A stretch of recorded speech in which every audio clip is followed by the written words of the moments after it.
Garganacl has recently been dominating the competitive Pokemon scene with strong showings at the end of Series 1 and numerous top cuts in early Series 2. Today we're going to quickly look at why Garganacl is so strong and 5 of the best ways you can deal with it moving forward.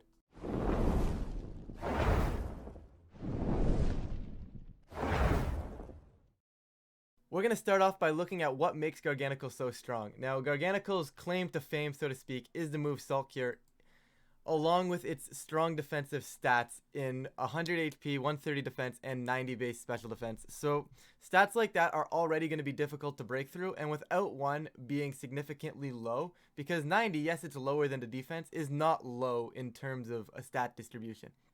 Right? And what a lot of players are now doing is they're maxing out their special defense or close to maxing out their special defense, kind of just making the defense and special defense even, just making Garganacl a really big wall and letting it sit there on the field for so long.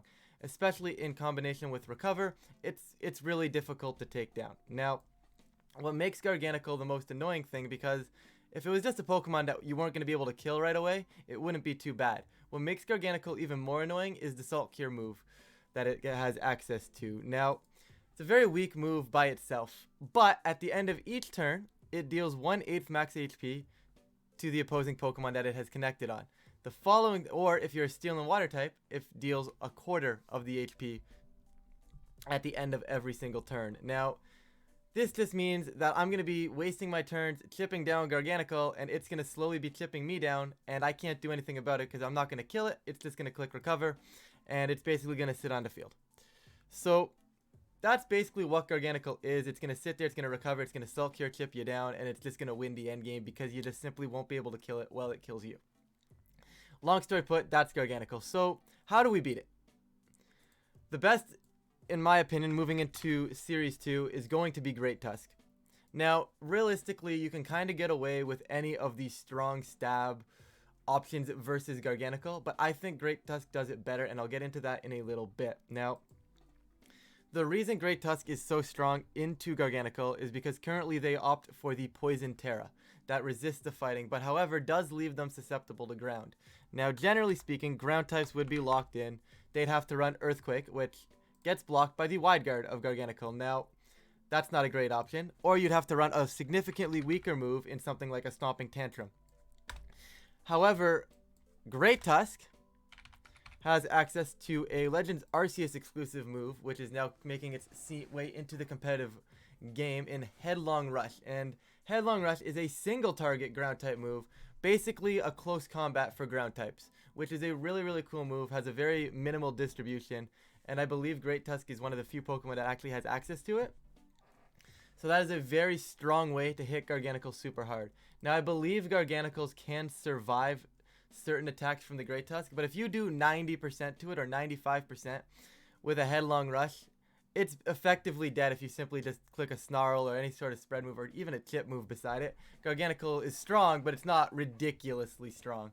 So Great Tusk is one of the best ways to break through it, strictly because of that Headlong Rush. Of course, if they are like something like Terra Ghost or Terra Flying, it gets a little bit more complicated, but currently a lot of the things are Terra Poison right now.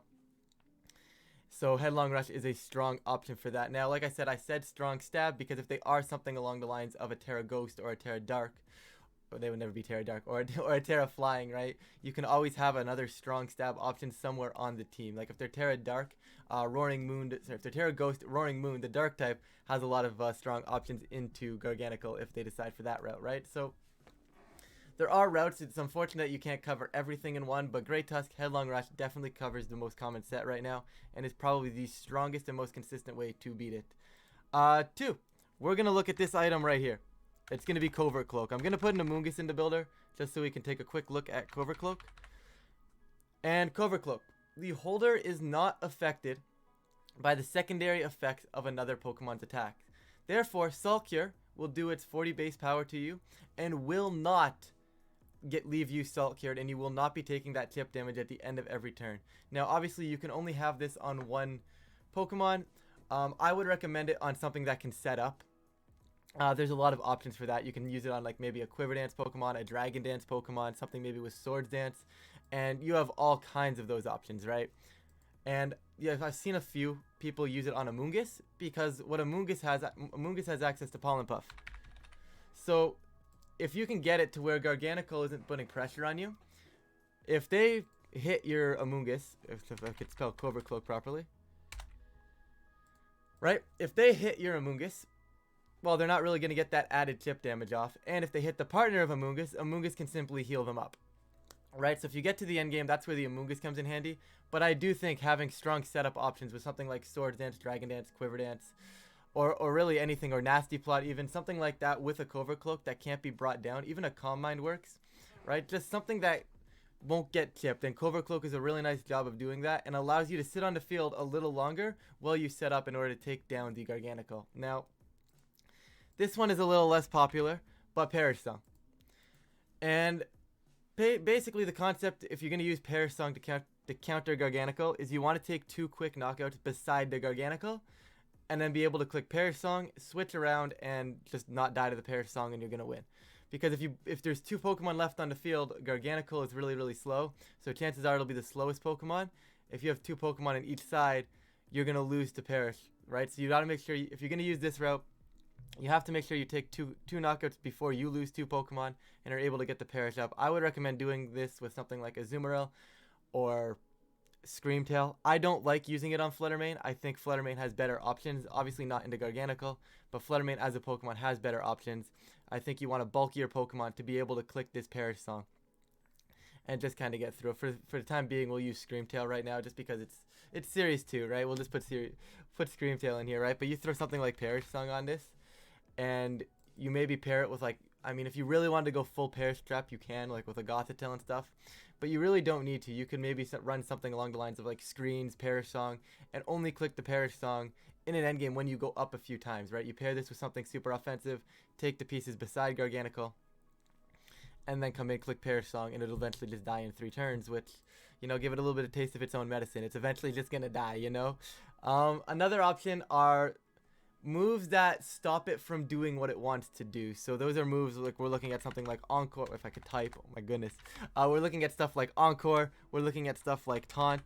And what makes these moves so strong is you can force Garganacl to do things that it doesn't want to do, right? Like with Encore, right? So sometimes like the Garganacl has to click Recover, right? Because it's so low. If you can let them recover, the following turn you can bring in something that has Encore and Encore them into Recover. Well, now they're stuck clicking Recover for 8 turns. They're not stacking up any damage, right? And eventually it just allows you to chip.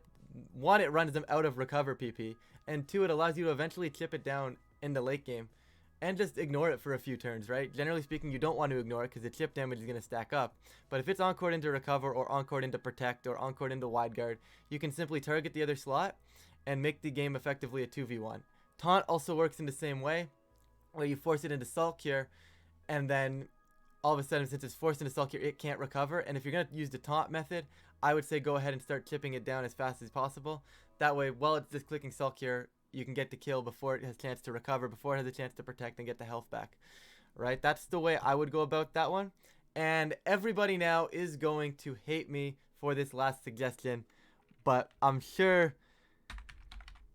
some of you will probably use it. And the last and final suggestion I have for you guys in order to beat Garganacl is Fissure, or realistically any other OHKO moves in general. I'm not going to sit here and say Fissure is the most consistent way to beat Garganacl, because I do believe the other options I presented earlier are just stronger. Especially because with my luck, if I were to ever run Fissure, I'd play the one guy running Sturdy Garganacl, but that's besides the point.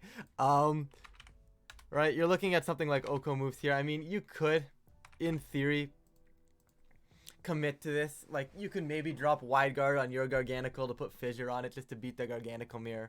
It's an option. I don't suggest it, but it's an option, and I figured it would be a crime if I didn't mention it, because technically it will take down Garganacl.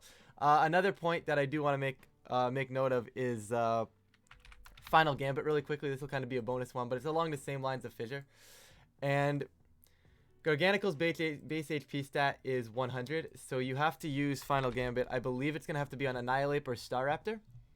No, it's just Annihilate. So only Final Gambit from Annihilate will be able to take down a Garganacl in one shot. So you max out the HP on your Annihilate, basically. and Garganacl cannot have this much HP, you click Final Gambit, and if you're lucky enough to get the Final Gambit off, because a lot of the times people will see this coming, especially in an open team sheet format, they know your game plan is going to be Final Gambit, so it's not really a fantastic counter, but it is a way to just take it down in one shot if you get the opportunity to get to that spot, which is really, really nice, and sometimes it works, right? But like I said, Fissure's there. It's an option. I really don't recommend it. I mean, I hate this move. It's going to hit 30% of the time, and I mean, if you just miss like 3 or 4, at that point, Garganacl's probably already done what it needed to do, right? And obviously, you can still pull the game back, but you have to remember, if you're spending 3 or 4 turns trying to kill a Garganacl, there's a partner beside Garganacl, right? It's a little different than Dondozo, right? Dondozo, when you're trying to counter Dondozo with something like Fissure or an Oko move, as long as you're surviving the Dozo attack, it doesn't really matter. You can just keep spamming Fissure. Eventually, you'll get it down. But with Garganacl, there's going to be a Pokemon beside it, right? So you can't really just safely sit here and click Fissure, because their chances are their Pokemon beside Garganacl is actually probably equipped to do a little bit more damage and deal with these counters, right? So it's a toss-up, but Garganacl sweeping the metagame, it is really difficult to beat. But with Great Tusk and stuff like Covert Cloak, I think the meta is going to adapt to be able to counter it a little bit better. And that's going to be it for the video. If you guys did enjoy the video, please feel free to leave a like and subscribe. It really does help out the channel, and I do appreciate it. With that, I'm going to stop rambling, and I will catch you all in a future video.